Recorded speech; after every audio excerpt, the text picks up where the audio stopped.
Abiy Ahmed is taking charge of a country under a state of emergency. His first public speech was short, but the message was clear. In the future, Ethiopia will see a time of love and forgiveness. Peace and justice will surface in our country. We want our people to live in harmony and solidarity, and that dream can only be achieved if we wake up and work tirelessly hard. The 42-year-old was elected leader last week.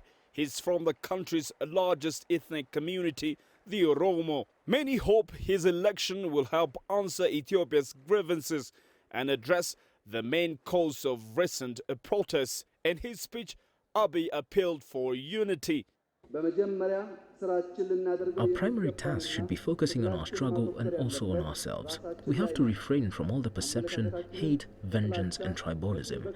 Tribe, gender, political inclination or religion, though they have advantages, we have to address these differences with love and respect. We have all ignored ourselves when it comes to justice and equality, and we have to correct our moral outlook. Justice and love should be our motto.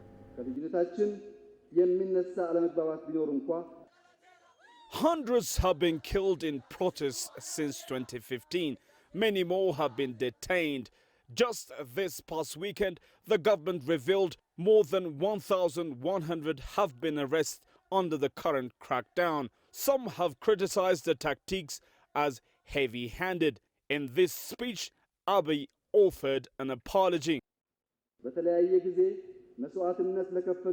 For those who've sacrificed their lives in difficult times, the human rights activists, politicians, young citizens, and for those who have obliged to face physical and mental chaos, I'd like to deeply apologize. And those security forces who lost their lives while keeping the country with peace, I'd like to appreciate and respect their sacrifices.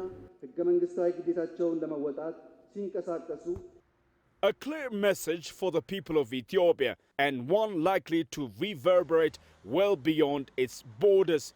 What happens in this country has repercussions for the entire region. Members of this parliament have unanimously welcomed and accepted the new Prime Minister. From now on, Prime Minister Abiy Ahmed himself will come back here several times to speak to people of Ethiopia and above all, report back to members of this House about deliveries made based on his promises. Already through his speech, Dr. Abiy Ahmed has managed to get the attention, hearts and minds of people of Ethiopia. Girum, Chala, CGTN at the Ethiopian Parliament, Addis Ababa, Ethiopia. Well, let's get more on this from Girum Chala. He joins us on the phone from Addis Ababa. Very welcome to the show, Girum. Now, a lot of cautious optimism over Abiy's election. He also is the first Oromo politician to become Prime Minister since 1991. What does his appointment, Girum, mean for the country democratically and certainly economically going forward?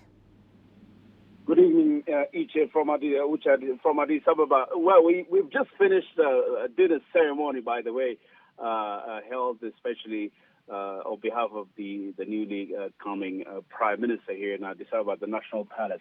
Now, the optimism, as you've mentioned, is Ethiopia has been divided via tribalism or lack of democracy, human rights abuses, and also the problem of fairness and equality when it comes to the economic sector. All of these things people are hoping that will be and can be addressed now that Dr. Abiy Ahmed is the Prime Minister of the country. Holding this position, however, is not going to make every job available that needs to be addressed easy for him. That's what analysts are also telling us. So for now, we can safely say that people, more than any other time in history of this country, perhaps, are optimistic that the future will be much more brighter with the leadership of Dr.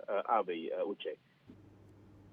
Well, Girum, we know Ethiopia has had the continent's fastest growing economy over the past few years, despite the political instability there. So what exactly are Abiy's most urgent and immediate tasks? Well, what you've mentioned about Ethiopia has been achieved through firm investment, more likely foreign direct investment. And also, as you know, Ethiopia's economic structure similar to most of the countries we know, for example, of our neighbors or across the continent. The government is the number one spender, investor in this country, which motivates the economy, the entire economy. With that, Ethiopia has managed, with the unorthodox method of economic growth, managed to achieve what you say, the globally acknowledged economic growth. Now, for Abiy, he needs to continue attracting more investment by creating investor confidence. Also, there are many red tapes across, the government value chain. Corruption is one of the biggest. He addressed on his speech saying that fighting corruption, fighting, bribery and other things are his priority area of operation. And with that, he asked the people of Ethiopia to support him so that he can once and for all address that scourge. All in all, on economic sector, he said it when he talked about the Renaissance Dam, for example, that if we can accomplish some of the projects we have already, then the future is going to be brighter. So we'll expect that to be the case in the very, very near future, Uche. Now, Abiy's popularity in the country seems to come from his status as a relative outsider politically. He's also quite young. He's outspoken. He was part of the army. Tell us a bit more about the man behind this huge task.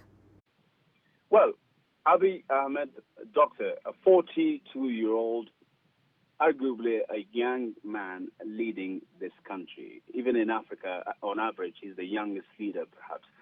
Abiy is a person who started his job from serving his country in the military.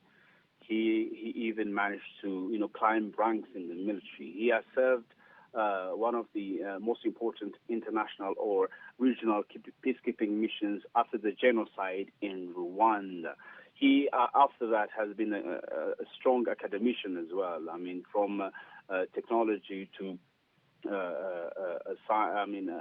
philosophy and other sectors. He's been robustly participating in the academic sector, reaching the level of doctor with a wonderful excellence, globally accepted excellence, because he took his degrees from different international universities.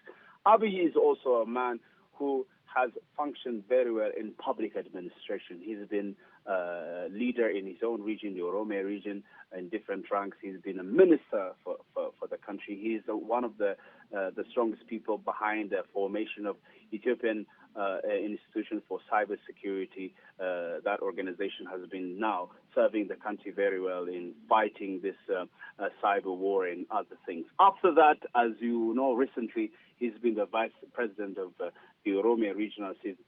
Some of the strongest anti-government protests were being held in that region. Collecting all of these things, many say Abiy Ahmed, Dr. Abiy Ahmed, is the most complete leader Ethiopia has ever had in its history. And by the way, he also called for the people to support him. This completion, this almost close to perfection kind of performance of his so far can only be the beginning. He said that people need to support him to deliver, and time will tell that is going to be the case. For now, Ethiopia is full of joy and happiness, and we wish all the best. As I am an Ethiopian, I am happy personally to see the country in this stage, Uche.